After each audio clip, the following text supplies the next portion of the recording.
Today if you observe,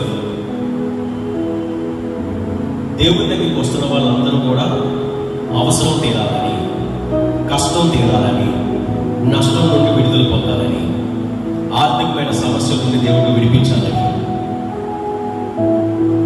everybody is seeking God for help.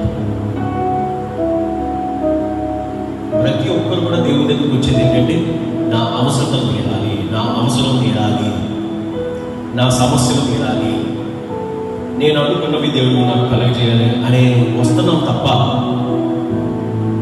మన దేవుడు నిజమైన దేవుడు, ఆయన దగ్గర మనం భయభక్తులు కలిగి ఉండాలి, ఆయనకు మన సమయం ఇవ్వాలి అని ఎవరు కూడా భక్తి చేయలేదు.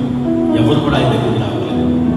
ఈవెన్ మనం దేవుడి గురించి ఇతరులకు చెప్పినప్పుడు కూడా, దేవుడు అంటే ఎవరో తెలియని వారికి చెప్పినా, అన్యజనులకు మనం చెప్పినా, ఎలా చెప్తున్నామంటే, మా దేవుడి దగ్గరికి వస్తే సహాయం చేస్తాం, మా దేవుడి దగ్గరికి వస్తే ఈ యొక్క సమస్య నుండి మిమ్మల్ని విడుదల దయచేస్తాడు, మీకు విడుదల దయచేస్తాడు, ఈ కష్టం నుండి దేవుడు మిమ్మల్ని విడిపిస్తాడు, ఈ యొక్క విషయంలో కార్యం చేస్తాడని చెప్తున్నాం తప్ప, మీరు నిజమైన దేవుడిని తెలుసుకోండి అని మాత్రం మనం చెప్పలేకపోతాం. నిజమైన దేవుడు నువ్వు తెలుసుకున్నావా, లేకపోతే నిజమైన దేవుడు నువ్వు తెలుసుకుంటావా, నిజమైన దేవుడు నువ్వు తెలుసుకో అని మాత్రం మనం చెప్పట్లేదు. మనం దేవుడు కూడా ఎలా portray చేస్తున్నామంటే, like if he's as if he's some help. ఆయనను ఒక అవసరం కానీ, ఒక సహాయకుడు కానీ చూస్తున్నాం తప్ప, ఆయన మన కొరకు ఏ మనిషి మన కొరకు మరణిస్తాడండి. ఏ మనిషి మన కొరకు మన పాపాన్ని భరిస్తాడు? మనం చేసిన తప్పులు ఎవరు భరించి శిక్ష పొందుతారు చెప్పండి? ఈ లోకంలో అలా ఎవరు ఉంటారు చెప్పండి? ఆయన మన కొరకు జన్మించాడు, జీవించాడు, మన కొరకు మన పాపం నిమిత్తము ఆయన మరణించాడు. కాబట్టి ఆయనను ఒక అవసరంగా చూడదు. ఇప్పుడు అవసరం కోసం వచ్చామనుకోండి, అవసరం తీరిపోయిన వల్ల మనం ఎటు వెళ్ళిపోతుందో తెలియదు. ఈరోజు క్రైస్తవులు అనుకోండి, వాళ్ళు మనం చూస్తే ఈ వారం మందిరంలో కనపడ్డారనుకోండి, 2-3 వారాలు, లేకపోతే ఓన్లీ కమ్యూనిటీ సర్వీస్ అప్పుడే, ప్రభు సంస్కార పాఠాలు కనపడే వాళ్ళే ఉంటారు. ఎప్పుడు మందిరం జరుగుతున్నా కనపడే వాళ్ళు చాలా తక్కువ మంది ఉంటారు. 20 మందో 30 మందో 10 మందో కనపడతారు.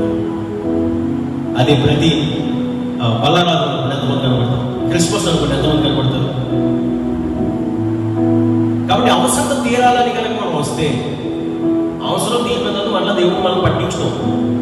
చూడండి, మనుషులే చూడండి, మన దగ్గర ఏదైనా కావాల్సి ఉందని అనుకోండి, వాళ్ళు ఎంతలా మనతో మాట్లాడతారు? అవసరమైతే రోజులో 3-4 సార్లు మాట్లాడతారు. ఇప్పుడు వన్స్ వాళ్ళకి కావాల్సింది మన దగ్గర ఉంది, వాళ్ళు అడిగారు, 1 రోజు 2 రోజులు 3 రోజులు అడిగారు, మనం దాన్ని ఇచ్చాము. ఇచ్చిన తర్వాత మళ్ళీ కమ్యూనికేషన్ ఉంటుందా? కమ్యూనికేషన్ ఉండదు. మళ్ళా వాళ్ళు మర్చిపోతేనో, లేకపోతే మళ్ళీ మనం గుర్తొస్తేనో, అడిగితే మర్చిపోయారు. ఈ మధ్య అదే కదా మాట్లాడుకుంటాం. అంతే కదా, అవసరం ఉన్నంతసేపు మాట్లాడావు, అవసరం తీరిపోయింది మాట్లాడట్లేదు, మొక్కలు చూపించలేదు. దేవుని దగ్గర కూడా అంతే. మన అవసరం కోసం వచ్చామనుకోండి, అవసరం తీరేంత వరకు దేవుని దగ్గర ఉంటాం. అవసరం తీరిపోయిన తర్వాత మళ్ళా దేవుడిని చూడటం, దేవుని దగ్గరికి రావడం, ఏది కూడా చేయడం. కాబట్టి మనం చేసే భక్తి అవసరం కోసం దయచేసి చేయొద్దు. దేవుడు కూడా అలా పొట్టనే చేయదు. దేవుని దగ్గరికి వస్తే దేవుని దగ్గరికి వస్తే Arjun just tell them know the real God. దేవుడు ఒక్కడే, ఆయన యేసయ్య మాత్రమే. చెప్పండి, అదే చెప్పాలి. ఇది తెలియక అందరూ మనల్ని కామెంట్ చేస్తున్నారు, మతంలో దిగిపోయాము, అది దిగిపోయి ఇది దిగిపోయాము. ఇప్పుడు మళ్ళీ అది మాట్లాడితే వేరే టాపిక్లు వెళ్ళిపోతాం. జస్ట్ క్లిస్టల్ క్లియర్ ఏంటంటే, దేవుణ్ణి ఒక అవసరతగా మీరు చూడొద్దు, ఎవరిని చూసేలాగా చేయొద్దు. నీ కొరకు జన్మించాడు, నీ కొరకు మరణించాడు, నిన్ను పిలుచుకున్నాడు, నిన్ను ఏర్పరచుకున్నాడు అని నమ్మి ఆయన దగ్గరికి రావాలి.